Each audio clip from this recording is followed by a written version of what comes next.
Rise and Shine Rwanda, it's Wednesday the 18th of February.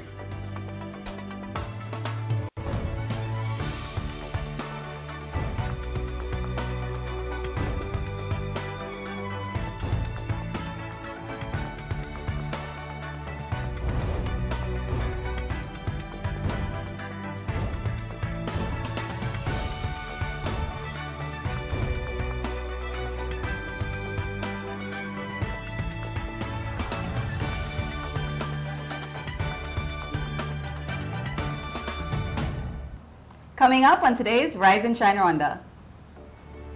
We visit one institution training students for a future in media. The football governing body launches ambitious Road to Moscow drive. And a smoking Middle Eastern craze makes its way in Rwanda. Good morning, it's just after 7 o'clock in the morning and you're watching Rise and Shine Rwanda with me, Makeda Mahario. And me, Rigi Sisheja. Over the next hour, we'll bring you all the latest news in sports, lifestyle, and business. And guys, it's the middle of the week, so what do we have in the world of the money? Well, I get to tell you about a new flight that's going to be launched by Rwanda that business people would love to hear about. All right, sports. Arnold, what do you have for us? It's an ambitious project, a new tournament launched by FERA. Finally, some good news coming out of that side. All right, saving the best for last, my cardigan brother.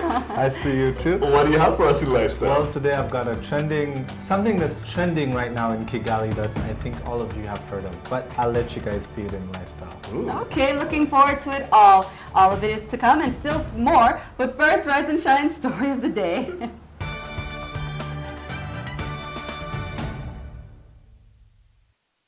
When it comes to the media sector, Rwanda is relatively still lagging behind our neighboring countries such as Kenya or Uganda. But with the help of the German mentorship, one institute is hoping to make a difference in this sector.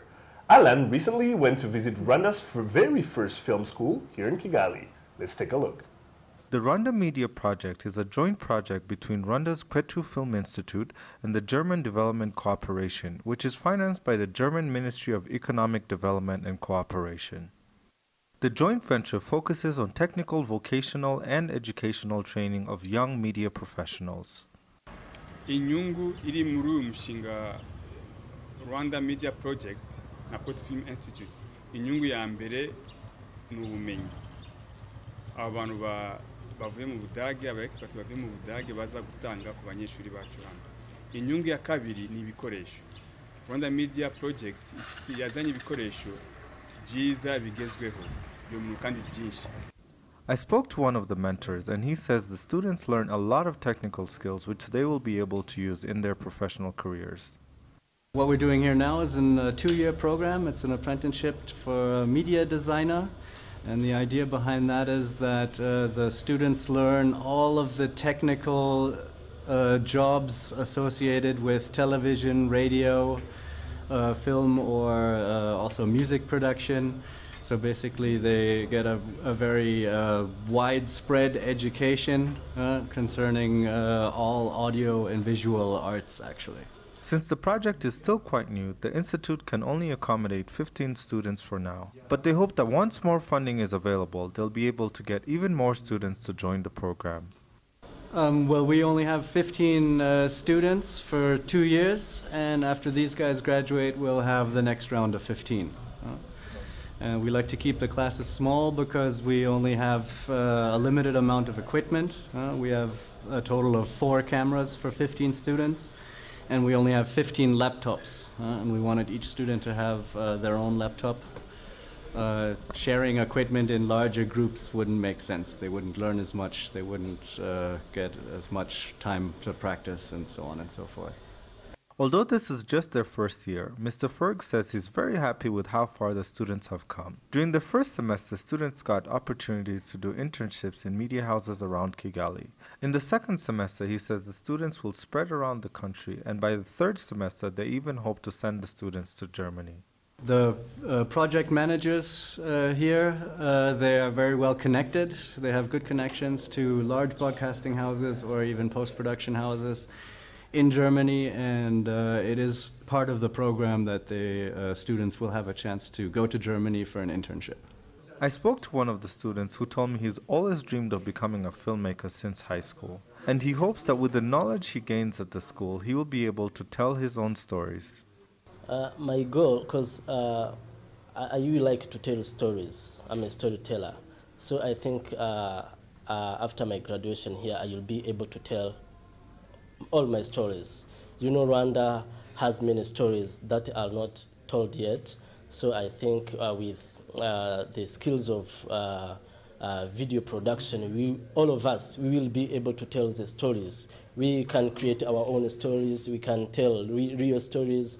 So I really think that after my graduation, my first goal is to tell stories.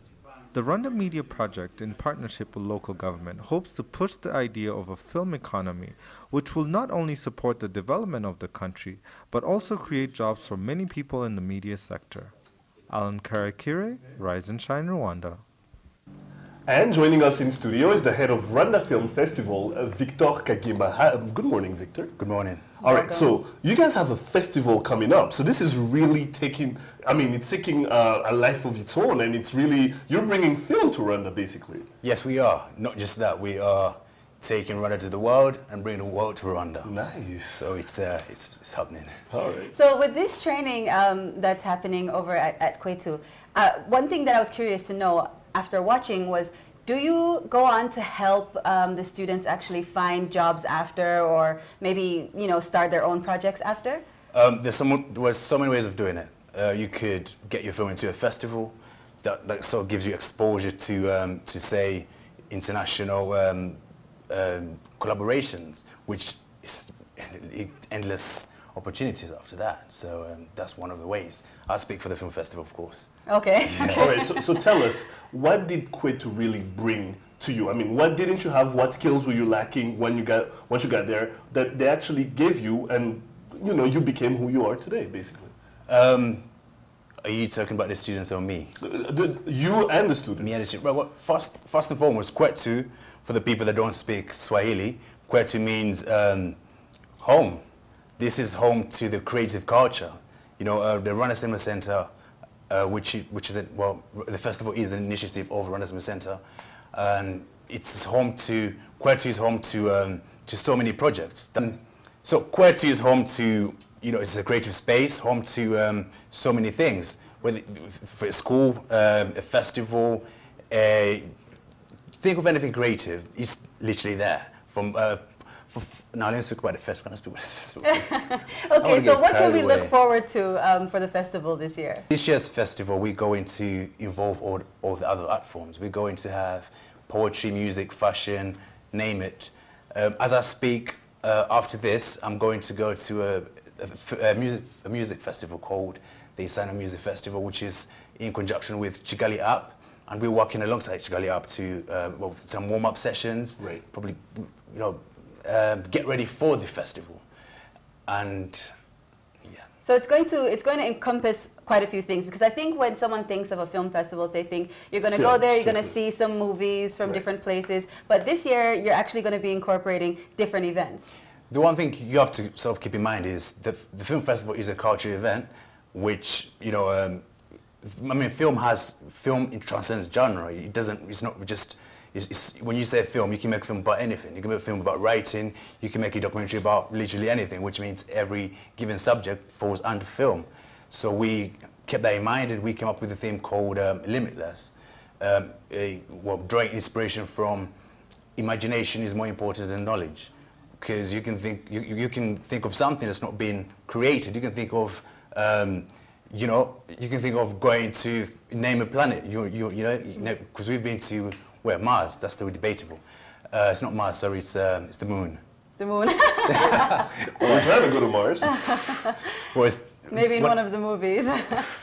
Mission to Mars. Is now for someone who's in the business, we don't really talk about it enough or hear about it enough. How is the film industry doing in Rwanda, according to you? I'm happy you should ask, actually, because there's raw talent.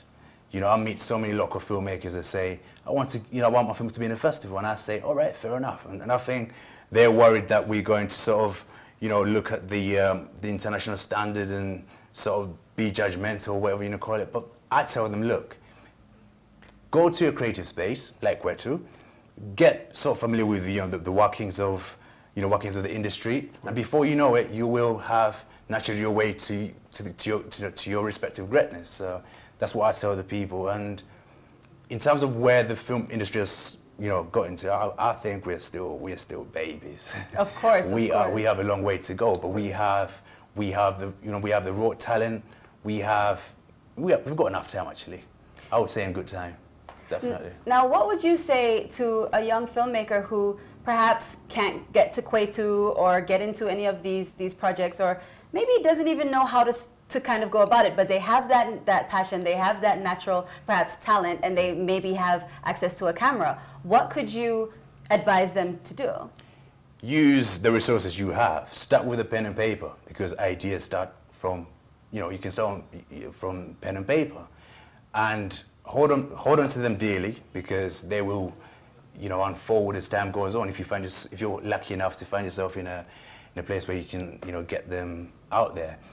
And I want to talk about Hollywood, which is a portion of the festival. It's a traveling festival where we go to the different places in the country, Rwanda, different places in Rwanda. That's especially the remote areas. So we show films, and we sort of hold workshops or trainings to the people that. I mean, you can imagine it's the first time you've seen a film in your language. We're talking about the people in rural areas. The first time they've seen a film in your language, and if they feel like they want to be part of that, we give free training. So that's one of the things that happen during the festival, and we hope we'll probably be doing that all year long. This is just in the month of July, so there's limitations. So that's what I would say to the people that are interested in this field. We do try our best right now. We use the resources we have. So please do use the resources you have. All right, I'm pretty sure they heard it at home. They cannot wait for July, I'm pretty sure. Yeah. Thank you, Victor Kagimba. Thank you very much. Well, you're watching Rise and Shine Rwanda. Stay with us. We'll be right back. It's the month of love. Buy tickets this February with Rwanda and stand a chance to get in a lucky draw for a romantic getaway in Mombasa. 3 lucky couples stand a chance to win an all-expense paid holiday for 3 days and 2 nights at the White Sands Beach Resort and Spa. Yes, we are connecting dreams.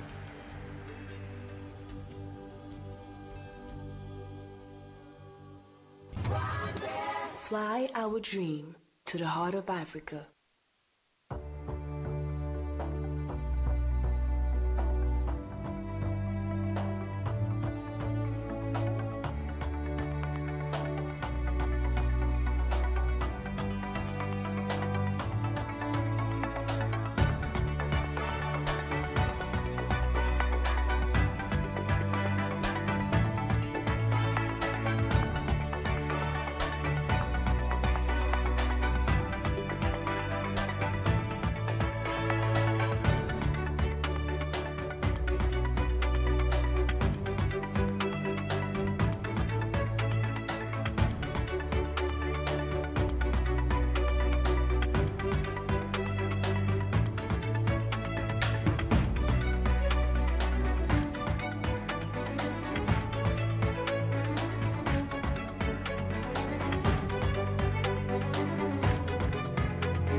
Welcome back, and you're watching Rise and Shine Rwanda. Let's get today's business, or as I call it, the money. Fidelis Karangwa has the details.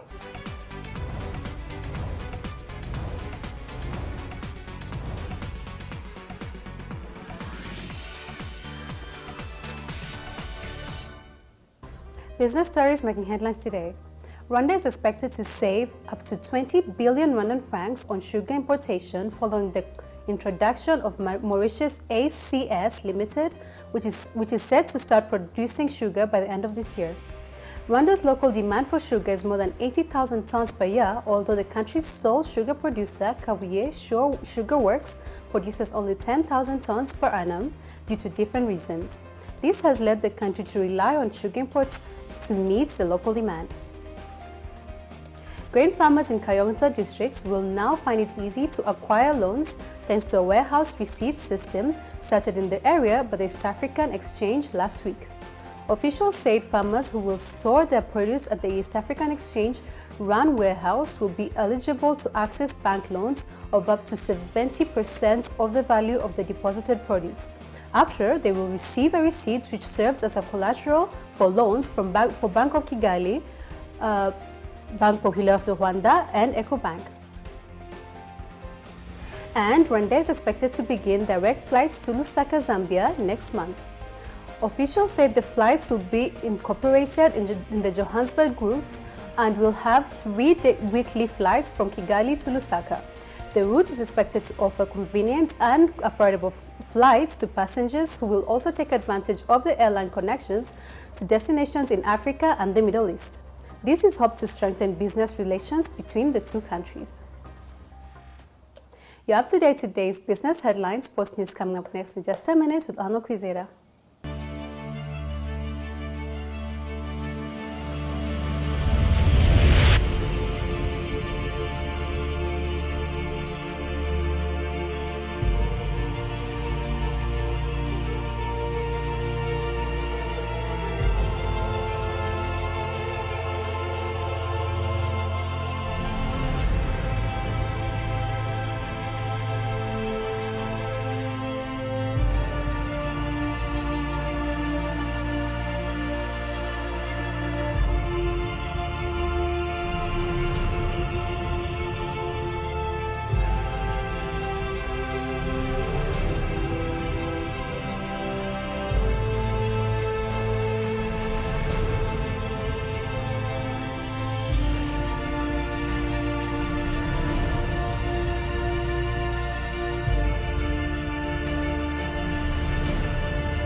Welcome back to Rise and Shine Rwanda. Time now for your sports news. I'm Arnold Quizera.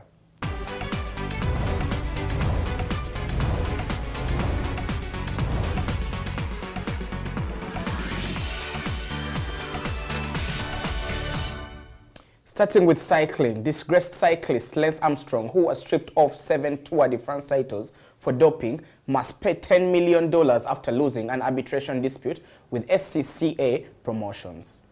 The Texas firm announced in a statement that the arbitration panel punished Armstrong for an unparalleled pageant of international perjury, fraud, and conspiracy. The award, what SCCA said was believed to be the largest sanction assessed against an individual in American judicial history, was made public when SCA filed a motion with the Dallas court to have the arbitration ruling confirmed into a judgment against Armstrong. Defending champions Real Madrid will be in action in one of the 2 games in tonight's Day 2 of the Champions League as they seek to add to their famous La Decima. The Belgrana, or Whites as they are famously called, make the trip to Germany to take on Bundesliga side Schalke 04 in one of the day's fixtures, with the Spanish giants expected to put their mixed 2015 league form behind them and get on track to becoming the first team to defend their Champions League title. Portuguese champions FC Porto play Swiss side FC Basel in Geneva in one of the predicted open games of the round of 16. Rwanda's football journey has been on a gradual decline over the past years, with the sport caught up in controversy, but all this seems to be swept under the rug, at least for now, with the launch of an ambitious youth football tournament by the Federation of Rwanda Football Association over the weekend. In 2011, Rwanda's football future looked to be on the right track as the country sent its first ever national team to the World Cup, the Under-17 World Cup tournament in Mexico. But steps were taken in the wrong direction as youth programs were not followed through by the administrators, though starting last weekend, this too may seem to pass. The Federation of Rwanda Football Association, commonly known as FERAFA, has set up a provincial-based under-15 youth tournament that is set to identify talent that will be nurtured to springboard the next Amavubi generation. Over the weekend, the program was rolled out in the 2 districts of Gatsibo and Nyanza, with both boys and girls tournaments taking place. Yes, the Football Association is banking on improving the women's game from the grassroots, although much still has to be done in spreading the game nationwide.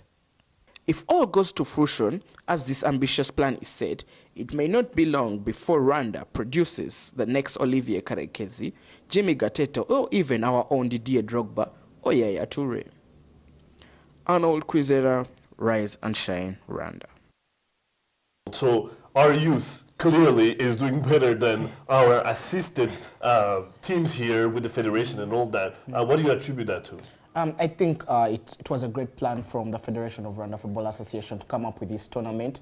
It has a lot of government support. There was controversy about some of the decisions the Federation has taken over the past months. The second division is now an all under-20 tournament, apart from a few clubs in the league. When you look at, as Minister Joe said, in one of the speeches he gave at the tournament, he said, when the likes of Samuel Eto'o are bought, Didier Drogba are bought by the current teams they're in, the Chelseas, the Sampdorias, the Fiorentinas, and the Barcelonas, there's a big chunk of that money that goes back to where they started their football from, the likes of Asekme Mozas, you know, and Cotton Sport and the Yaoundes of this world in Cameroon. So you feel it's time our football association started thinking big and long term, and that's what they are trying to do in this regard. There's been a lot of criticism towards the Football Federation, FERAFA, me, one of the people, having criticized them a lot and given them a stick. But you feel this is one of the few projects that they are getting right. If they launch this nationwide campaign, not only for the boys, even the girls' football that felt rejected, because they have even started a women's league that's now active, although Kigali just has one football team in AS Kigali, and we saw that in their match over the weekend that football in Kigali among the ladies is still ripe. I think this is a step in the right direction for FERAFA. Now moving on to European football. My Blaugranas are in action tonight. They're playing Schalke 04. Haven't been up to par in the La Liga this year. I don't know what's happening since the turn of the year. Something happened there. But they're still, you know, we're still there. What do you think is going to happen? I mean, what do you think? It's going to be a tricky encounter, but you expect Real Madrid to come out of it against Schalke 04. Schalke 04 always make it to the next round, but it's hard for them to get into the semi-finals and the quarterfinals. So taking out a Real Madrid team, or with that combination, the famous BBC, you know, when you look at them, they are Modric, Cristiano Ronaldo, Benzema, and Bale, may be too strong for Schalke 04. Schalke 04 also has some experienced players in its ranks. When you look at the Dutch striker Huntelaar, when you look at the former Ghanaian international Kevin Prince Boateng, you feel they have an array. You know, when you look at the Peruvian Farfan, they are very good going forward. They will play off that counter, and I think with the return of Sergio Ramos and Pepe in the Real Madrid back four, it will be very crucial for Real Madrid, because you've seen the results they have posted in the La Liga without Sergio Ramos and Pepe. They have struggled. Valérien has not come up to term with the form he had in the last year. But again, when people talk about Real Madrid going on to win this trophy, become the first team to win it 2 times back to back, maybe after Queenstown and North Preston, which won it when it was still called the European Cup Winners' Cup. In the Champions League era, no one has done that. Real Madrid, is this Real Madrid team good enough? Many will still doubt it. German giants, Bayern Munich, still look a very strong squad. But then the winter break never does them good. Every time they come out of that winter break where they never play, they look very rusty. When you saw their game against Wolfsburg, losing 4-1, you know, that's unheard of a team coached by Pep Guardiola. But you expect them to go to Ukraine and win this game. They didn't want to travel to Ukraine for this game because of the war that's taking place in Ukraine. The match has to be shifted away from Shakhtar Donetsk's home ground in Kiev to outside Kiev, about 55,000 kilometers outside of Kiev. Bayern Munich didn't want to travel, but then they have to fulfill their football mandate of going to Ukraine and taking on Shakhtar Donetsk. You expect them to get a very positive result from that. And I think this Champions League is going to go down between the Spanish and German teams at the end of the day. All right, before we move on, Lance Armstrong, I mean, it doesn't end. It's bad news after bad news, basically. So sad for Lance Armstrong. It's this disgrace, typically 10 million. He has to pay now SCA $10 million. And this company used to give him this money. Now, one of the things that triggered the promotions company to sue Lance Armstrong was that in 2006, when he won his 6th Tour de France title, he came out and sued them for $7.2 million, saying they needed to give him his money, his bonus money for winning. The company doubted him winning that Tour de France. They said he must have doped and the likes, and he was like, I didn't dope, and he won that case, whereby that company paid him $7.2 million. Now, it comes back and sues him for all the money that it has ever given him, plus court fees. So many other companies are suing Lance Armstrong right now he has total cases pending to $100 million, which is going to be very unfortunate for Lance Armstrong. Yet he used this money for some goodwill. Others in the cycling world are saying all athletes during that time doped. So they're just being too hard on Lance Armstrong. It was a generational problem. Thank you, Arnold. You're watching Rise and Shine Rwanda. Makena and I will be right back after the break.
Welcome back to Rise and Shine Rwanda. Let's take a look now at news making headlines here in Rwanda and around the world.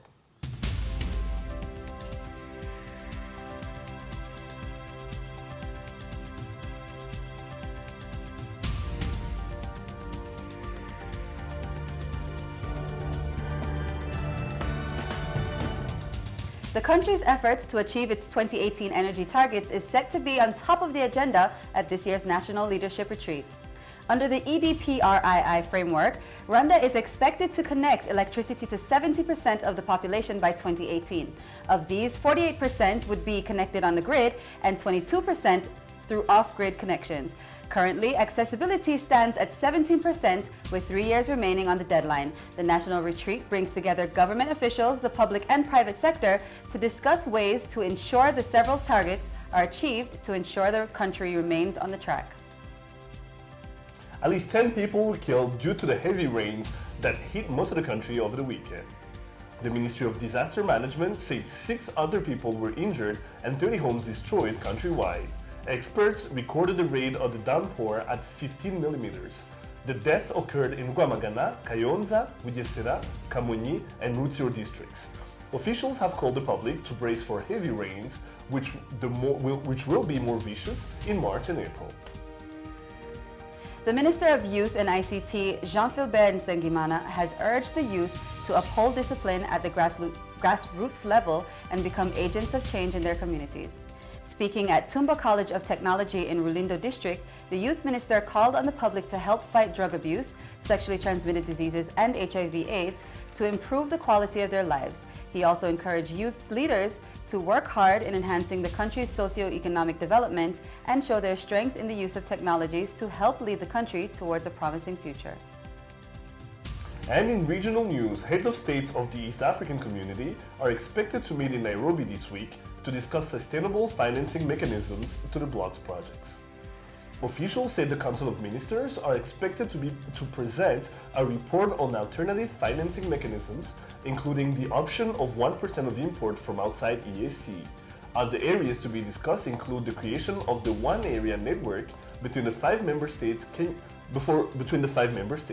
Kenya's President Uhuru Kenyatta is also expected to hand over the EAC chair to President Jakaya Kikwete of Tanzania. 3 of Kenya's main private TV stations have been unavailable in most of the country due to a dispute over the switch from analog to digital transmission. The analog signal for KTN, Citizen TV, NTV, and its subsidiary QTV were turned off over the weekend, which led the stations to then switch off their digital signals in protest. This is the latest twist in a long-running debate over the switch to digital broadcasting, which has led to several court battles. State-run broadcaster KBC and K24 TV have remained on air. The Supreme Court ruled that the digital migration must continue, rejecting the TV station's request for a 3-month delay.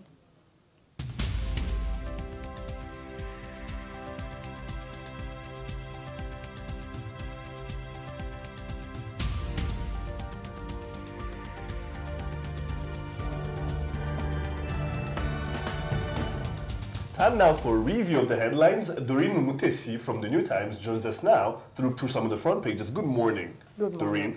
All right, so now the biogas, basically there's a new center that's about to open, right, in Gisenyi. Tell us about it. It's basically the prison in Gisenyi launched a biogas plant to act as an alternative source of energy for firewood. So instead of using a lot of firewood, they would be using the biogas plant. And by this, they'll be able to at least save 200,000 Rwandan francs per day. Because, yeah. So this isn't the only one of its kind, though? No. It has been set up in 12 prisons, but I think the one in Gisenyi is bigger, yeah. It is an initiative that has been, first of all, the one in Gisenyi was constructed by the Tumba College Institute of Technology, and then it was funded by the Red Cross. So like it is just a way of trying to maintain energy and also save the environment. Instead of cutting down trees, we have an alternative of using wastes to get energy. I'm all for that. Okay, and let's move on to another headline. Very recently, actually, in the show, we had another journalist come in and we talked about how teen pregnancy was on the increase here in Rwanda. Now we're seeing that dating in schools is leading to things like teen pregnancy and... Yeah, this is because, you see, already like teenagers are sexually active. And given the fact that the parents are not actually talking to them, they're not getting the time to talk to them about reproductive health and about their changes in their bodies. So these kids tend to date in school, and through dating, they instantly sleep together and get pregnant. But as they're teenagers, and of course teenagers will be curious, or they're going through puberty, whatever is happening with their body, I would assume that regardless of whether or not their parents are talking to them about it, they're still going to go to school and date. No, you see, if it's different for someone to make a decision when they're informed than when they're actually not informed. Right. So when they get to talk to the parents and teachers help them understand their bodies, help them make informed choices, so that if you talk to her and say, you know, if you sleep with a boy, you'll get pregnant. Yeah, it's not like someone who's just going to learn from the peers. Right. Then they tell them, because a boy will lie to them and tell them, no, nothing will happen. But if your parent told you, if you do this, this will be the outcome. So as a way of reducing teenage pregnancy, I think parents have to get more involved. They have to spare time and come. Because some parents are even shy to talk about these issues. Yet at the end of the day, it affects the children. Do you think that schools play a part in this as well? The lack of sexual education classes, or? Yeah. Because you see, for school, you can't blame schools because there's a lot of knowledge that they're passing on. So the time for sex education is really limited. And this, based even on the story, there's a teacher who was saying there's need for like women senior teachers who have to frequently talk to these girls and tell them, like you see, sexual education. Now, Doreen, is this more a city thing versus a rural thing? Like, where are the numbers more up? No, I didn't understand that. She was talking about teen pregnancies. Now, when it comes to dating, where do we have problems of teen pregnancies? Is it more in the city of Kigali, or is it more it's rural areas, because now these ones don't even know what is happening. Right. Even though in towns, the kids are exposed to a lot of TV, the content of telenovelas, and they can do what they see on TV. Right.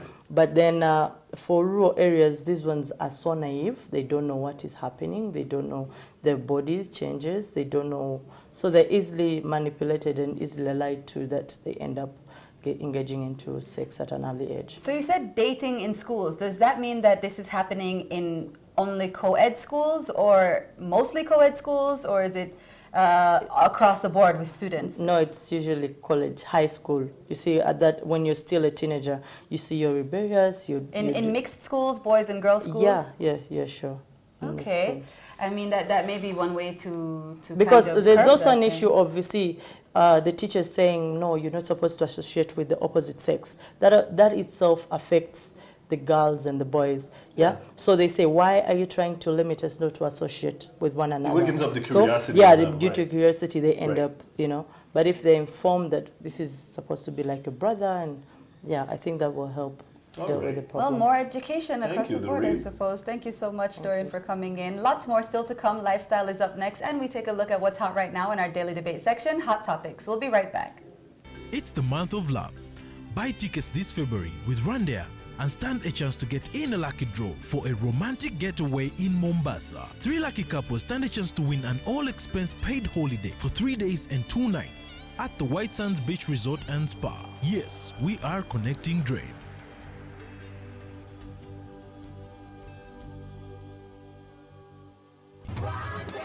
Fly our dream to the heart of Africa.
Welcome back to Rise and Shine Rwanda, Lifestyle Now. Alan, what do you have for us today? Well, I guess I should ask you the question. That was a trick question. Right? Yes, Well, I have a smoking new trend that's happening in Kigali. All right.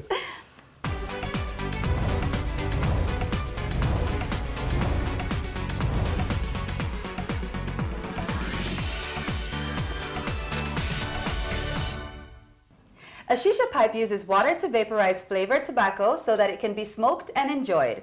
It's typically taken in groups or on dates, and it dates back several hundred years. And these days, many Rwandan restaurants are offering shisha pipes alongside drinks and food on their menus. With the trend growing larger and larger, I decided to explore this new fad. Do people really enjoy it? Are they bringing in significant revenues? Are shisha pipes here to stay? Take a look. Rwandans have many ways to relax and be together. Now there's a new social activity to hit the hills of Rwanda: shisha pipes. Also referred to as hookah or water pipes, these decorated glass instruments are used to vaporize and smoke flavored tobacco and are said to have originated in the Persian Empire extending to India. They have since become popular worldwide, and now Rwanda is getting a taste of this exotic trend. I went to visit a nightclub where a young entrepreneur provides them to. Okay, shisha bwa mbere nyibona. Okay, nabanje gutinya mbona ari ibintu by'amatabi tena binini atari ibintu byari bisanzwe mbona mu Rwanda. Baza kunyigisha ukuntu babikora, ndatestinga nk'umukozi wari uri mu kazi, ntangira kubikunda aho ngaho. Ndabikunda cyane bituma nifuza kubimenya cyane. Azajya ni informa YouTube ama information yose ajyanye na shisha nk'idocument. This trend is truly growing here in Kigali, and businesses are definitely taking notice. Shisha pipes are becoming more widely available as time passes, and new restaurants are making it a must to offer the pipes in their menus. But what is it about these pipes that are getting everyone excited? Abanyarwanda umuco wa shisha batangiye kumenya cyane kubera ko abenshi bareba ama television, ama filme ni ibintu bigaragaramo cyane. Kandi abenshi bamatangiye gusobanukirwa, urabona barastembera hanze barareba, kandi shisha ni bimwe mu bintu biryoshye ikirori, urabona abantu bari kunywa shisha bari ibintu bigaragara neza cyane. Secret tuma abantu bashaka shisha cyane banayifuza kuyigira mu restaurant. Icyambere shisha igira clientele yayo, ni ukuvuga ngo yongera abakiriya mu kabari, abayikunda kandi ntago bayinywa yonyine batari gukonsoma ibinyobwa byo mu kabari. Icyo ni icyambere. Ikindi abantu benshi bamaze kuyimenya, barayizi, baratembera, barabibona hanze, bifuza kubimenya. Abenshi banagerageza kumenya ibyari byo, amatsiko yo kubimenya. Rimwe bagerageje kuyinywa barabikunda, kuko ntago bimeze nk'inzoga unywa zikakumaramo igihe. Abantu barabikunda kwa bitanga ibyishimo by'akanya gatoya. There are many misconceptions about shisha pipes, one of them being that they traditionally contain illegal drugs and could be very dangerous. Ikiyobyabwenge kirimo ni nicotine, ariko nicotine irimo ni nkeya, ntago ari nk'iya cigarette. Urabona umuntu unywa cigarette wayimenyereye ntago yamara umunsi atayinyweye, n'amasaha atayinyweye aba ari ikibazo. Ariko shisha ntago ari uko ngo ntago wakumva uhora uyishaka buri gihe. Ntago iyo nicotine ya cigarette ntago ari kimwe n'iri muri shisha. Shisha harimo nicotine ya 0.05, urumva ni nkeya ishoboka, ntago yatuma uba chronique. Okay, abantu abayizi barayikunda, nkuko bamwe bakunda cafe, abandi umwe akabanywa Mitsing, undi akabanywa Heineken. Ni guyu umuntu nibyo nimbi ku buzima, ariko mu gihe kinini apana mu gihe gitoya. Ariko bitavuze ko okay nimbi nkuko ukuyifata buri munsi tutexeye move. Yeah. Well, there you have it. This social activity is definitely gaining ground here in Rwanda. But only time will tell if this smoking trend is here to stay. All right, Makeda. So tell me, first of all, do you like shisha? You know what? I do like shisha. I really do like shisha. But like Suhail was saying, and I really agree with him, if you take too much of it, it can be dangerous. The fact of the matter is that it is tobacco that is in there. You are smoking it, and no matter how much nicotine is in it, it can still be harmful. Just like cigarettes, it's the same kind of thing. What I find makes me feel better about it is that as someone told me, I think I read it somewhere, that if you don't inhale, it's a little bit less harmful. But like I said before, you cannot just smoke it all the time and think that it's not going to be affecting you. It is something like cigarettes. I think the only difference, like Suhail said in the video, is that it is it's not addictive. Okay. You know what I mean? Yeah. And that is something that I think saves people who really like hookah because, or shisha as they call it, because you're not addicted, you're not smoking as much of it as you normally would be. So now it's true what you're talking about, because everywhere I go now they seem to offer shisha, and so it seems like more and more people are really taking it as a trend. Now whether they think about the effects or it's just, you know, a social thing that they do, I just find that it's something that's very common, don't you think as well? It's very common, and it's not just here, it's around the world. Around the world, yeah. A lot of people, it's a cultural thing. Like I said earlier in the video, it's supposedly, although I found a lot of different sources that said it's from different places, but supposedly from the Persian Empire, but it's all over the Middle East, even in India, even, you know, all over Africa as well. And now it's here, and you know what? People are really starting to take a liking to it, because I go to cafes, bars, restaurants, you're seeing and everywhere. They all offer them. And so many different places are offering shisha on the menu. I think it's just something fun to do, just something that you can do with friends, and it's relaxing, and it's, you know, it tastes good, there's flavors and things. I would say as long as it's in moderation, and as long as, you know, people take it like it's, it is, like you said, it is somewhat, it's legal, but it's not necessarily something that, for instance, kids can take part in. It's right, like I mean, it has nicotine, it's like taking cigarettes. Exactly, it has nicotine in it. So, you know, definitely in moderation, and definitely once you're old enough. Exactly, once you're an adult. Yes, but it's a huge trend here. It is huge, but like you said, it's all over the world. I guess Rwanda is now just, you know, Do you following. like it? You know what? I get lightheaded for some reason. You do? I guess I'm not used to it well. You know what? I think I should not inhale much. Yes. And so maybe that's what I do wrong. I But think so. I get lightheaded, so I try not to take too much of it. So when I take part, I just kind of taste, you know, it's flavors. You can get grape or orange or whatever you want. Right. So I just like to taste the flavor, so I don't inhale. I just, you know, just taste it a little bit, and then I just blow it straight back out. And I think that's why I don't get the lightheaded feeling. But I know that is a side effect that I've heard people saying. But like he says, it is something that gives you a feeling of, you know, just relaxation, happiness, or whatever it is.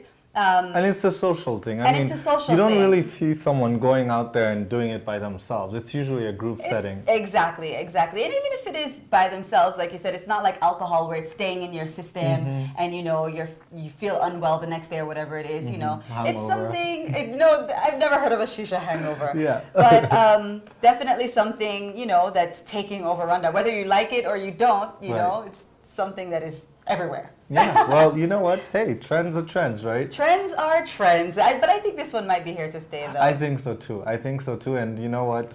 Hey, if you like it, enjoy it. And right? it's bringing in revenues, like It's you bringing said. in revenue. It is bringing in revenue. So whatever brings that money, where's Fidelis when you need her? Whatever brings that money, we can't be mad at that. Exactly. Thank you so much, Makeda. Thank you too. All right. Stay tuned. Hot Topics is coming right up.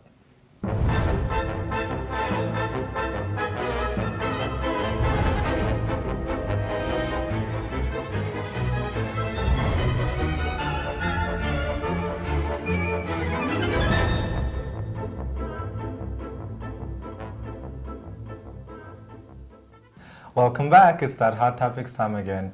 As always, you can join in on the debates through our social media, whether it's on Facebook or on Twitter. We'd love to hear from you. Let's get into our first Hot Topics, guys. So you guys remember this weekend, there was this crazy, crazy rainstorm, both Saturday and Sunday. Yes. And in fact, when it happened, some of us were working, and it was pretty crazy. It got really, really loud. And unfortunately, basically information has come out that 10 people were killed during the weekend, and it mostly affected 6 districts around the country. And most of the people who were unfortunately people who were covering themselves, who are I guess hiding under trees, taking refuge under trees. Some of them were also killed in their homes. But you know, one thing that I think there needs to be more awareness is the danger of, you know, these big thunderstorms. So most of the people were killed by lightning, unfortunately. And these were statistics that came out from the Ministry of Disaster Management and Refugee Affairs. And if you actually, the statistics are that this whole week, 15 people have died from this crazy rain that we've been having the last couple of days. And according to these officials, they're saying that we might have a few more days of this. So I just think that, you know, there needs to be more awareness about it so people, you know, don't get killed. Yeah, I remember last year there were some campaigns happening. There was, yes. Towards the end of the some year. disaster preparedness campaigns. Yeah. I don't know what happened. You know what, I guess they don't reach out to everyone. They can't, because I'm trying to imagine, like, for me personally, I know that it's not a good idea to, you know, to take refuge under a tree. Well, but I don't think everybody is aware of that. What I noticed that we're doing is, about 2 days ago, I was watching the news, and now just as opposed to just doing campaigns, because they're hoping, like, most of the people watch news, so they're trying to, like, you know, teach these people about this different things that they can do on the news. So during the news, they actually took time to explain to people, you know, don't take refuge under trees, don't do this, don't do that. And like for me, like personally, I wouldn't have caught it anywhere else, but on the news, you know, I had to. So we're hoping that so many other people got to receive the message as well, and hopefully, you know, it will help. Yeah, definitely. It's quite sad. Yeah, so yeah, note to self, don't go under trees. All right, on to the next hot topic, something more light, and I think Fidelis would appreciate. So Miss Rwanda just is about to wrap up, actually the final Miss Rwanda is taking part this weekend. But before the actual final, the ladies were put in a boot camp. Now, our very own Fidelis was actually part of the boot camp in the past. Fidelis, tell us a little bit about it. What is it like when you go through this boot camp? Well, the main purpose of the boot camp is just to shape you, basically get you ready for the final day and being Miss Rwanda in general. Right. So I was watching videos on the internet of this current boot camp that's happening, and it's amazing what they're doing for them. I think management has invested a lot of time and money in making sure that these girls are getting the right skills and education that they need to be, you know, proper, you know, representatives in the pageant, and you know, everything from catwalk to putting them on specific diets according to what you need, to, you know, to working out, waking up at 5:30, jogging, you know, and it's been really good. I've been watching it, and they're doing a great job. I'm very proud. I look forward to it. Arnold's take on when he's looking at it. You know, Arnold, what are your thoughts on this Miss Rwanda boot camp? Go Miss Rwanda.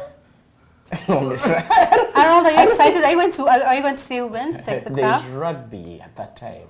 Arnold, this is Miss Rwanda. Some people consider these pageants as a sport, huh? Thank you. Let them go. You should be covering this. Actually, you should have a Miss Rwanda come as part of sports.